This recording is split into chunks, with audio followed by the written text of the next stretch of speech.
This is Umar for BoxNation. I'm joined by the Jackal himself, Carl Frampton, who had his DAZN debut, like Queensbury, the other night, an eventful night in Manchester. But Carl, a different experience for you. So you had a great run with BT and TNT, but life moves on, and you're at DAZN now. So how was that for you? It was good. It was a good start. I thought very different to the stuff I was doing at TNT. Um, well, I say very different. I mean, we used to sit behind a desk, but there's a lot more walking around to do it at the zone, and you're in different positions all the time. But I really, really enjoyed it. It was a good kind of event to start my career as a DAZN pundit. And yeah, I'm just excited about the future. Obviously, really, I enjoyed everybody I worked with at TNT, and I uh, I hadn't met anyone that I didn't enjoy working with, whether that's in front of the camera or behind the scenes. But the zone is the home of boxing. This is where all the big fights are, and boxing's the only thing I know anything about. So I had to make the move, and so far so good. I'm really, really enjoying it and looking forward to the future. We said there was more walking about. That was a noticeable difference. Was there anything else that was drastically different that you found? Not a lot really. Personally, I didn't mind it, the moving around, because in between going to my position where I needed to speak, I was sitting at ringside, where typically you don't get to sit at ringside as a pundit for TNT. So that's one benefit for me. But no, I mean they're two boxing shows. It can't be that much different. You know what I mean? So it's just it'll just take a little bit of getting used to, and getting used to the people that I'm working with and stuff. You're all lovely people as well. So so far so good. Also, we know DAZN have the likes of Matchroom and Golden Boy. They've had them secured for a long time. They've got various other promotions on there as well. I know they're really excited that Queensbury are on board now, speaking to a few people at DAZN. So, before we move on to other things, what are your thoughts on sort of this Queensbury stable joining forces with DAZN? I think it's massive, and I think that they have so many big platforms. You mentioned Matchroom and Golden Boy, and obviously Queensbury coming to the table now. You've got three of the biggest promoters on the planet there, all potentially going to work together. We've heard the stuff that Frank and Eddie are saying specifically about working together on the platform, and this just gives boxing fans the fights that we want to see. And it's the same old story, and everybody knows this, but I'm going to say it anyway. People were kept separated because they were on different platforms, and one platform or one promotion didn't want to lose their fighter. But now they're all under the one umbrella and the one roof. It's only a good thing for boxing. And what we're seeing now, the current age of boxing, we're seeing the best taking on the best. And we haven't seen that. We probably haven't seen that this century. I would say that's how long. You know what I mean? Everyone's trying to avoid and using using promoters and using platforms to stay away from each other. But now I don't think there's an option. But the boys will all have to fight each other, which is good. Yeah, sure. As I said, it was an eventful night, so just quickly get a recap on it. I guess the two main talking points, Carl, was the incident with Adeleye-TKV, which has now subsequently been ordered by the board for an immediate rematch, and of course whether Joe Joyce should retire. So you can answer it in one on both. Just give me your thoughts on both, please, Carl, and Well, reflect. the TKV and Adelaide fight, I thought well, the referee didn't have a hold of the fight. I thought he was a very poor official on the night. And saying that you have to give people the benefit of the doubt sometimes, and sometimes they get it wrong. But he got that one royally wrong. He called break twice. He slapped Jimmy TKV's hand away. There was no separation from, once break's called, you're meant to step back and then commence boxing again. There was no step back from Adelaide and a shot through, which obviously put Jimmy TKV down, hurt him quite badly. Subsequently, get up and get stopped. So I'm glad that there's been a rematch ordered. I did have Jimmy TKV in front in the fight. It wasn't the fight that I thought it was going to be. It was a bit more of a dull affair probably a bit like myself and Quig, where people thought it was going to be a barn burner, but it wasn't. Um, but I'm glad the rematch has been ordered. Has it been declared a no contest? No. No, so on the statement, if you go on the board's website, it just says an immediate rematch has been ordered. So I I've assume seen David that. Adelaide stays British champion. Yeah, I've seen that. I think a no contest is probably because now it's a loss on Jimmy TKV's record, which I don't think he should have. If it's a no contest, I think that David Adelaide is still the British champion. No, the fight was for a vacant title, was it? Vacant title, so you wouldn't It was be, a no. vacant title. Okay, yeah. So, I think that. Well, I mean, the rematch is happening, but an ideal scenario for me would be um, the British title still to be vacant. These two guys to fight for it again, and let's see who comes out on top. Mm. And I guess the main talking point was Joe Joyce, who I thought put up a decent fight against Filip Hrgovic, but Yeah, just because of his style, Carl, do you think it's time to call it a day or not? I think so, and I think you're right. It was a tight enough fight. I scored it to Hrgovic, but not by many. Joe was coming forward a fair bit. Joe, and as he always does, he was taking punishment as well. Maybe not pulling the trigger as much as he once did before. And maybe that's down to a bit of confidence with his recent run of form. And I think that's 4 in his last 5 that he's lost.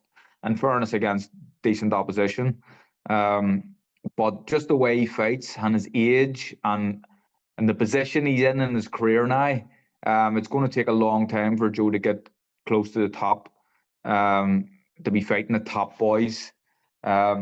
I mean, Zhang, who beat him, good fighter. Hrgovic, who beat him, good fighters, but they're not the elite. You know what I mean? Um, I would strongly suggest someone close to Joe gets around him, puts their arm around him, and tells him there's more important things to life than boxing. And I saw his interviews, and I understand the things that he's saying. He loves to fight. It's his job. He loves to get paid. I get all that. I really do, and I have a lot of sympathy actually for Joe. But I think people need to someone close to him that he trusts needs to say enough's enough. Interestingly, you came into my mind when I was interviewing Joe straight after the fight because I remember speaking to you after the Jamel Herring fight, and Mm. you were just completely honest. Whether kind of you knew before that fight it might be time, Carl, but you said straight away in the hotel when I spoke to you a few hours after the fight that that's it. With Joe, he seemed a bit shocked that the question was Yeah, actually asked of him. thought. Yeah. Yeah, I know, and I mean, I suppose that's the type of person that he is, and um, he loves to fight. I get that as well. I really do get it, but I think that people would have Joe, and you listen to him. Look, he's not the best guy in terms of speaking in front of the camera, things he says, but I think he's actually quite intelligent deep He down. is. Yeah. And but I understand why he enjoys this game and why he wants to continue doing what he's doing. Um, but you got to be honest with yourself, and if Joe's honest with himself, he will, he would admit that his biggest asset was his resilience and his durability, and that's dwindled, or certainly it's not as it once was. And if you're losing that, what else does Joe have really? He's tough, but at a point in his career, I thought it was impossible to knock him out. Now that's not the case. Um, I would suggest that yeah, he should try and maybe just think about his own long-term health really, and being hit by big heavyweights in the gym and sparring and on fight night. Obviously, it can't be good for anybody's head. Okay, sticking with the heavyweight division, kind of hearing that Usyk Dubois 2 is looking like a big possibility for this summer, Carl. So from the first fight, obviously there was controversy. Usyk ended up stopping him, but Daniel is a completely different fighter now. He's Mm. changed a lot, improved a lot. So going into this rematch, if it does happen, do you give him, how much of a chance do you give him? What does he need to do I differently? give him a chance. I give him a chance, a big chance. I would still have Usyk as the favourite, but um, Daniel has the chance in the fight. We look at how the first fight went with the the body shot or whatever it was. I still think it was borderline, and what I do think is I think the shot was okay, right? But I think that Usyk took advantage of the situation, being where he was in Poland, close to the Ukrainian border, kind of seen as the home fighter. Um, he just used his experience, had a rest, really, regrouped, and got back up, and we seen what happened. He won the fight. Now, I think if the referee had have started the count, I imagine Usyk would have got up and continued to box on. But I just think he used his wisdom and his experience to kind of say it was a low one, hit him on the clinkers or whatever. But Daniel's a better fighter than he was then. He is now, and I think the work that he's continuing to do with Don Charles and Kieran Farrell as well, who maybe doesn't get mentioned as well. I think that's a great, just a good solid team. I mean, at the start when Kieran Farrell got introduced to the team, you're kind of, I mean, I imagine everybody was like me, raising their eyebrows, like, what's this all about?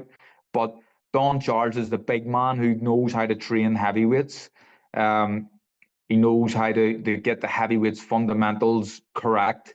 And then you've got someone like Kieran Farrell who kind of comes in and beasts you a bit, hard pad sessions, faster stuff, which is important for a big heavyweight as well. It's sometimes forgotten about in that division. So I think Daniel is in a better position to win this fight if it comes off than he was going into the first one.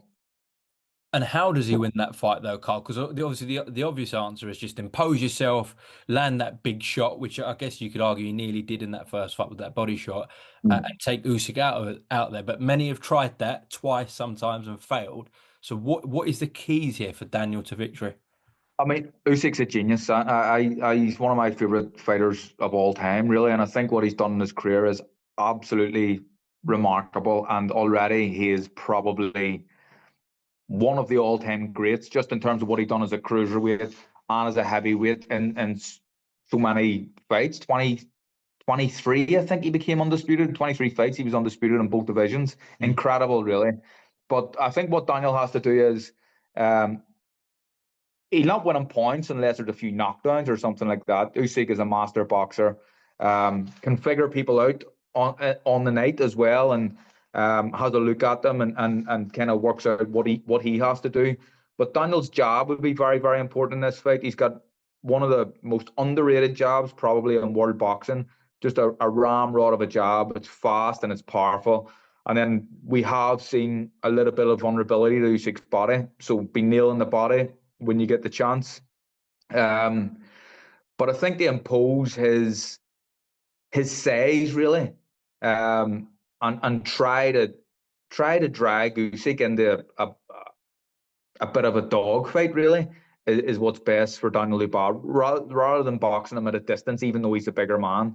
Usyk is cute enough to kind of evade anything, I think, from a distance. So get close, use your weight on him, be hammering him with that jab all night, and when you get the chance to go to the body, do that as well. Okay. Before I let you go, who have you got then, Whittaker or Cameron?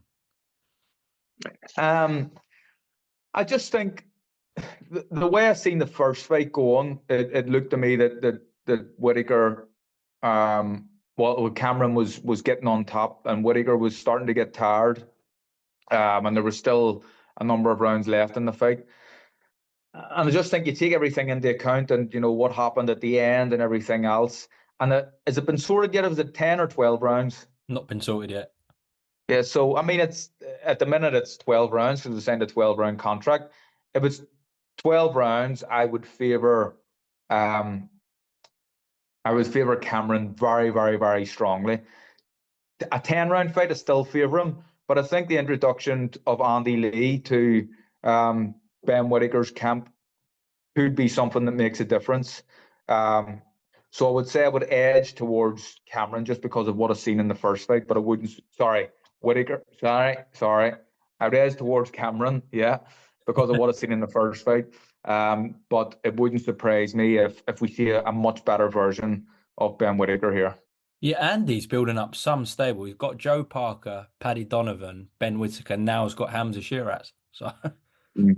I mean, unbelievable. He's Hamza Shiraz. I think Andy Lee's is a very good coach for someone like Hamza Shiraz. Now, I do think Hamza was with a great coach previous. Very, very. What's his name again? Ricky Funes. Ricky Funes, lovely guy as well, and a very good coach. And but I do think that Andy Lee and his style of boxing and how he fought and using his levers really well is something that'll suit Hamza Shiraz. But it doesn't surprise me. I've known Andy a long time, and even as a young amateur, when I just broke onto the Irish amateur kind of high performance team, Andy was one of the established guys there, and he's only a couple of years older than me, but he's always been, even as a a guy at 20, 21, he was always full of wisdom and knowledge. And I think he'll just continue to see top quality fighters wanting to be trained by Andy Lee. Happy with Big Rory last night? Oh, amazing. Honestly, unbelievable. Great win for McIlroy. And I think the way he done it made it even better, because if he had at the start of the day, he had a couple of shots lead. And then after the first hole, everyone's starting to think, is he going to throw it away here again? And mentally, he's got to be so tough to stay in there and dig in. Justin Rose then came from nowhere. I mean, it was amazing, absolutely incredible. I think that he has to go down, if he wasn't already, because he's won the 4 majors, easily the greatest sports person from the island of Ireland.